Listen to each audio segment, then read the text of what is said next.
5th, 2023 will now come to order. And if we can begin, Ms. Middleton, with a roll call, please.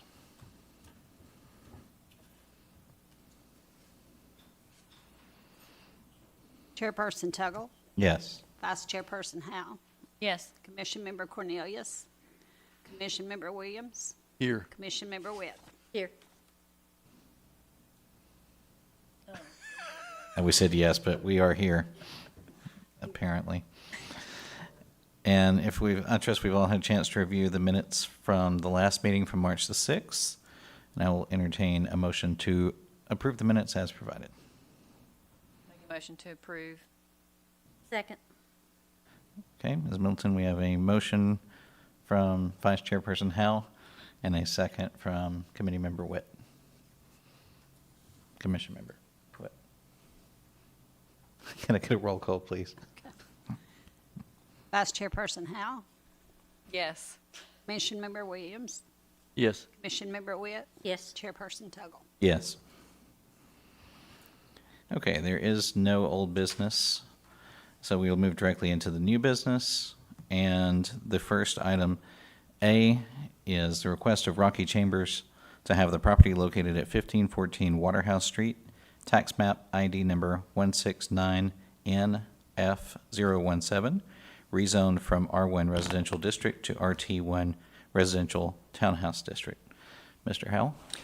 Yes, Mr. Chair and Commission members, the proposed rezone from R1 to RT1 would be to construct 7 townhome units on a half-an-acre lot. Surrounding land uses are single-family to the north and to the south and to west of the property, with commercial to the east and a portion of the west. This would require a Type C, which is a 10-foot buffer at the north, and a Type B buffer, which is a 20-foot landscape buffer to the east of the property, would be required. RPA staff had no concerns with regard to height, location, or lighting for the property, adjacent land use, or compatibility with development form.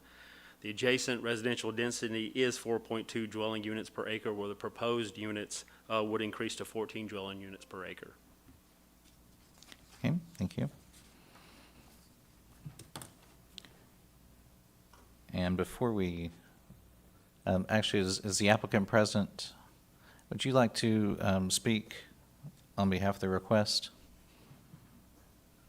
If you don't mind giving your name and your address when you reach the microphone, please. Sure. My name is Rocky Chambers. I'm the engineer on this project. We have Ken Morris, who's also the builder and property owner. My address, our office address is at 400 East Main Street in Chattanooga, Tennessee. Okay, thank you. Go ahead. Yeah, we saw this property as, I know the density is a little higher than the surrounding uses. We saw it as a great infill project to kind of bring some new life to this part of town. As he mentioned, we do have some buffer requirements, some landscaping buffer requirements if this went forward. That's understood. We kind of included, I think, a lot of that into the site plan that was presented. One thing I do particularly like about the way this project ended up laying out is while there is 7 dwelling units on this property, we only have 1 point of egress leaving this property, keeping the conflicting traffic movements to a minimum. It lays pretty flat, but it does gently flow water back towards the street, so we're anticipating some stormwater requirements up at the front as well. Other than that, I think I'll reserve any time for any questions. Thank you. Thank Mr. Allen, I recall on a similar project, there have been questions about whether a single point of ingress and egress would create an issue for trash or fire. Does it meet the city's requirements for that? It does. As far as the sanitation now, I'm assuming there are going to be some sort of receptacle out front here possibly, because it would be hard for a recycling truck or a sanitation truck to get in there. Also, the fact that, you're going on to private property at this point, and, normally we would need some sort of liability waiver on it saying, hey, if our trucks do enter this property, we're not going to be in fault of any damage to the roadway. But my best advice on that would be have some receptacle containers or containment area out in the front there, so you could have receptacles out front. As far as the fire department goes, that's something I would have to talk to Mike Flynn about. I don't see there being an issue in there. Normally when you have ingress like this, they fire station likes to have some sort of, a turnaround on it. Obviously, this parcel's not capable of producing something like that. In this case, I know in the past, fire department would allow someone, to back the apparatus out of that area. But like I said, moving forward, I have to talk to Mike Flynn, the fire marshal, on it to get his perspective on it. Sure. Okay. Any questions from the commission? The only thing that I had is 7. That's an awful lot to put in that small a lot, but it is. From the plan, I'm also showing 13 parking spaces. If there's 7 dwelling units, isn't the requirement for RT1 2 spaces per That's correct, yes. the applicant planning to address the parking? Yeah, that apparently was an oversight on my side. Sorry about that. I think we have room to add another parking space to make sure we conform with parking. One of them is handicap. That is correct, yes. What are the intended sizes of these townhomes? You had to ask the question I don't have here. I believe we're, they are a townhouse with surface parking, so we're not getting garages or anything on the front of these. And so we've had some people build as narrow as 17-foot townhouses up to 22, and so that's kind of the sweet spot for a townhouse. These are at 18 feet, so 18 feet wide by almost 40 feet deep. 2-story? What does that end up being net square I don't know footage? that we've actually chosen a floor plan here for these, but it would be 2 or 3 story. You don't have an approximate size of each of these, So that square would be, footage wise? have to Do math in got a public. calculator on that one. I'm not a builder, so I'll let you do that. So that'd be a minimum of about 1,400 square feet. If we end up throwing a 3rd story on there, obviously that goes up from there.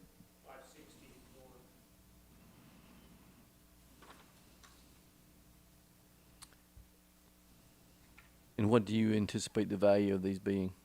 Are you leasing these or are these being sold? I'll have to defer to it. If you don't mind, would you come up to the microphone for the recording purposes? Sorry. Ken Morris, you need an address, 5613 Tennessee Avenue, It helps. Thank you. Chattanooga, Tennessee. Okay, thank you. So the plan is to sell a small portion of them and then retain the rest for leasing. And we're targeting somewhere between 12 and 1,600 square feet. We'll have a couple smaller units, a couple mid-sized units, a couple large units. Okay, so they're not all the same width. They'll all Presumably. be the same standard width. It'll be how we do the 2nd floor and how much of that is usable space. We're trying to create some depth in the 2nd floor instead of it looking like row homes. Sure.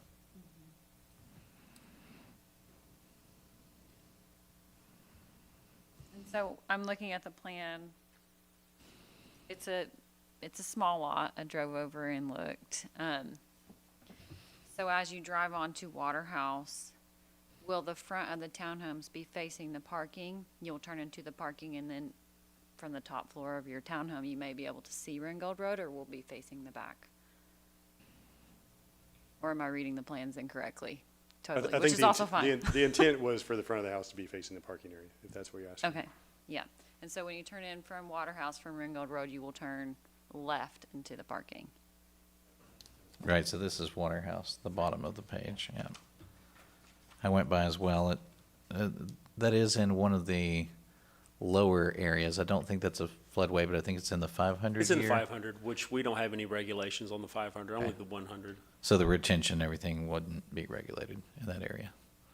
They have a retention pond pictured here, but that's not something we're controlling, right? No, that would be, once they get in contact with Hamilton County Water Quality, that would be up to them to do the maintenance agreement on it.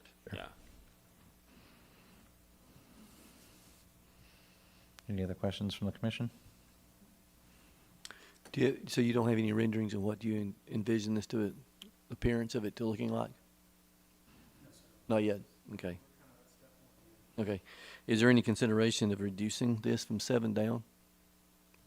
You know, Or we've- is that, we've- does that take it out of the ballpark financially for you? Yes, we've done, Okay. we've gone through a few iterations of this, and my brother and I, who owns the property with me, we've gone through other iterations before we've been involved, Rocky, especially the cost, the way they are today. Seven's kind of where it makes sense. Okay. to do something- For us to do something with the property. I understand that. I just had to ask. Thank you. Okay. Is there anyone in the audience who would like to speak in opposition or for the request? And seeing no one, I will entertain a motion to either discuss or approve or deny.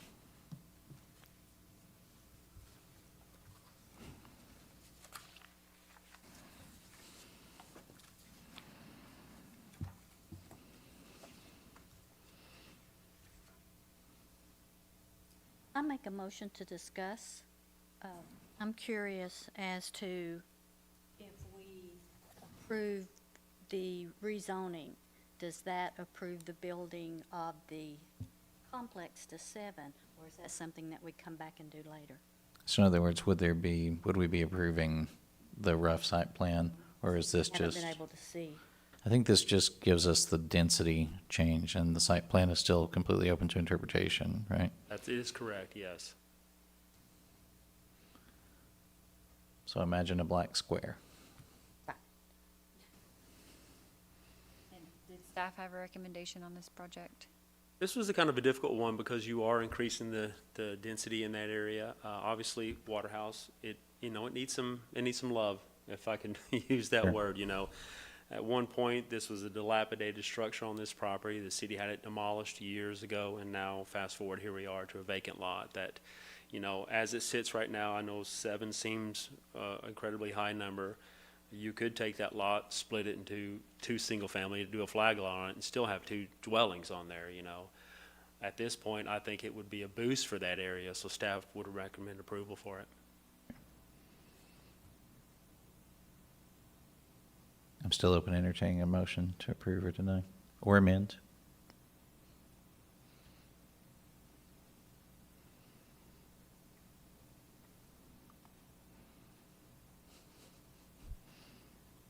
We might begin with anybody who's not elected.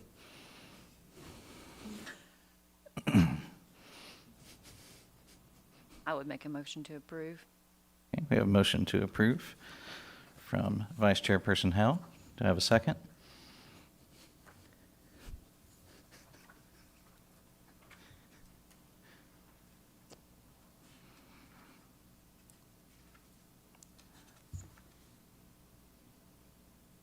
I don't think I can second, can I? I can? Oh, well, then I will second the motion to approve.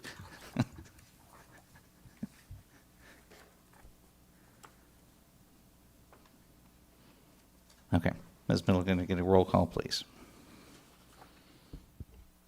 Vice Chairperson Howe, Yes. Commission Member Williams,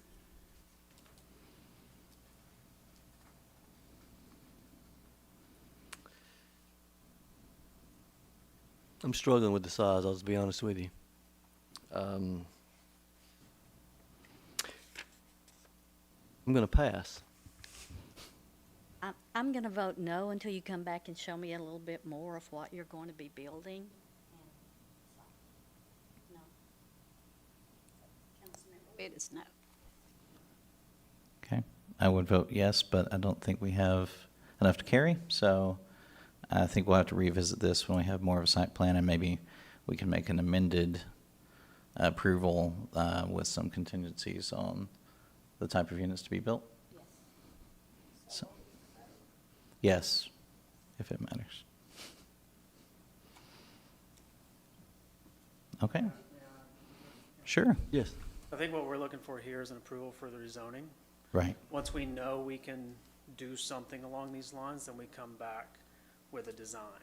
Sure. So it doesn't make sense to spend $15,000 on design work if we have no idea whether or not you're even going to entertain the RT1. So I think what we're looking for this evening is an RT1 approval, and that can be a condition on the approval that council wants to see plans to approve the visual aspect of the building.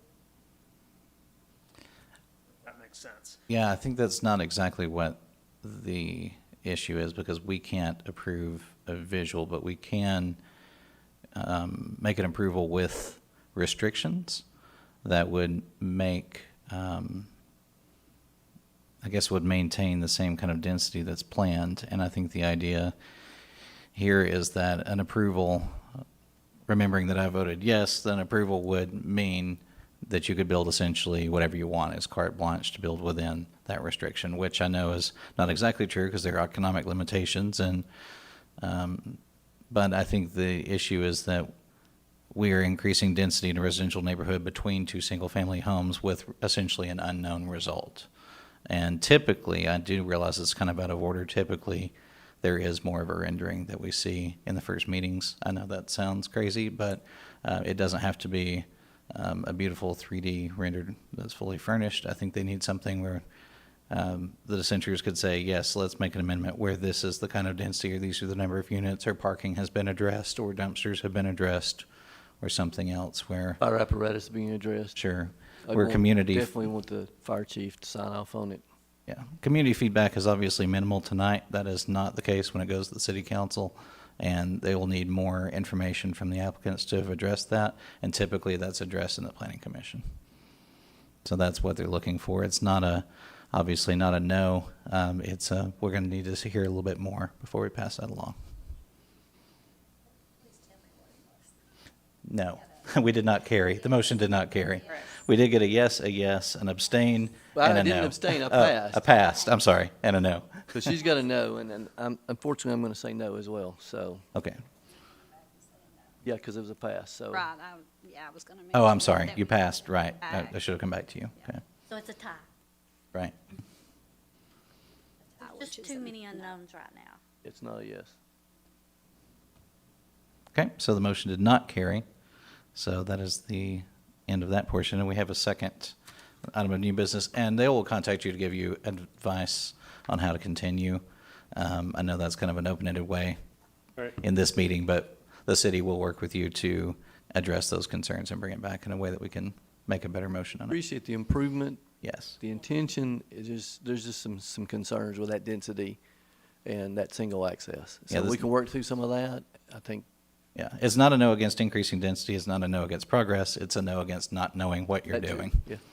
Sure, and asking a question here, I've Sure. never had this before, where we don't have a yes, we don't have a no from planning commission, we're in this limbo. Does it go to city council does at this not. point? Okay. No, Okay, thank you. sure, thank you. They can bring it back to us, right? Yes, they can bring it back to us, sure. They can Bring Mhm. it back to this commission first, and, thank you.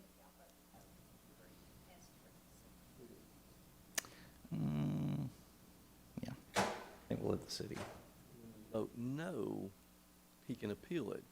I guess this is a no. It just didn't carry. The motion didn't carry. Can he appeal it? Gary. Right, I don't think so. Not a no or a yes, is it? It was not a motion to approve, was not made. Correct. Right, it was not carried, so there's no, It was denied. Mhm. So my understanding, they want to get the city attorney, he does have a right to appeal this to city council. okay. That's what I thought too. But does he have a right to bring it back before us, without appealing? He has that right to bring it back before the planning commission as you requested it. But when they walked out of here, they walked out of here with a denial of the rezoning. So Right. they have a right to appeal that to the city council. Sure. If they choose. And we can. Right, but his direct question, I think we still answered correctly, which is, does it move on to city council? And that is no. That is a no. But he does have options, it's just, it does not go. Right, He has to request that it go before. right. Right. Yeah, I think, Yes. okay, and the second item of new business, B, is to review and discuss ordinance 481 to amend the parking requirements for hotels and motels related to the C1 Commercial Tourism District, C2 General Commercial District, and C4 Planned Commerce Center District. Yes, Mayor, I'm sorry, Mr. Chair, Commission members, so used to saying that. We're all here. Go ahead, Mr. Howell. Just so used to saying that, sorry about that. So anytime we make a recommendation to amend the zoning ordinance, we bring the proposed amendment to the Planning Commission for approval to move forward to City Council. In this case, we're asking the Planning Commission to make a recommendation to amend the parking regulations with the commercial districts that allow as a permitted use as hotels and motels or as a use on review. I think by right, the C1 and the C4 require or are permitted use for hotel, and the C2 is a use on review. Currently, there are 3 districts that, like it's described, C1, C2, and C4.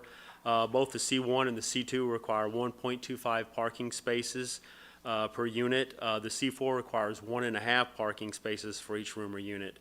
Staff are requesting the change to reflect a more logical number of 1 parking space per room, which is a 1-to-1 ratio.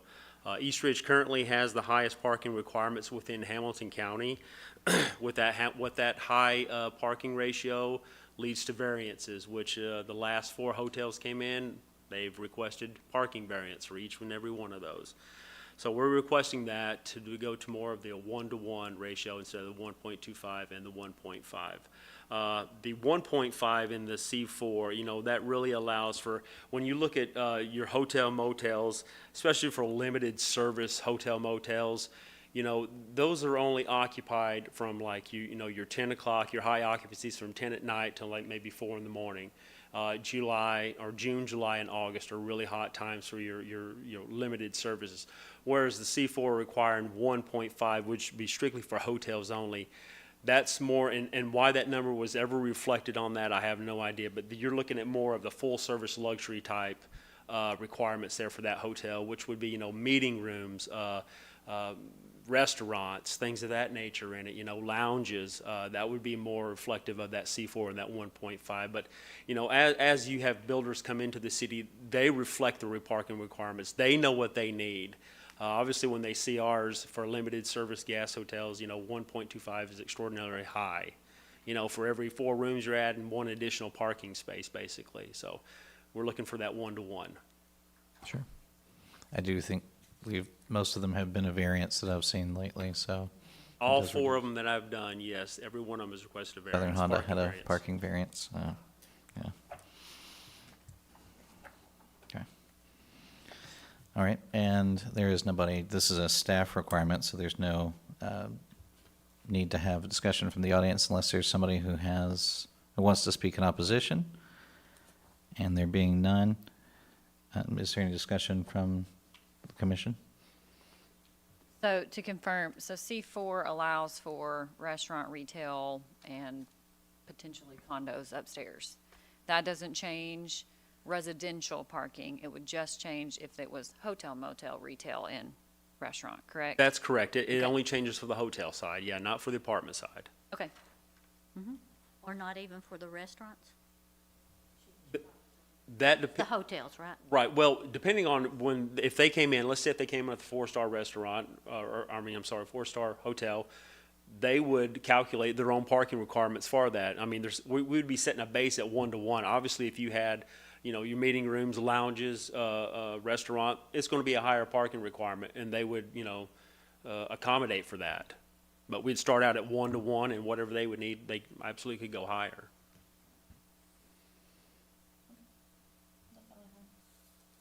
The only other question I had, you already answered, so. Oh, well, good. All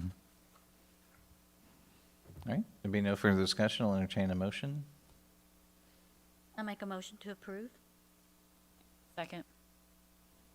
Okay, I have a motion to approve from Commission Member Witt, and then a second from Vice Chairperson Howe. And can I get a roll call, please? Vice Chairperson Howell, Yes.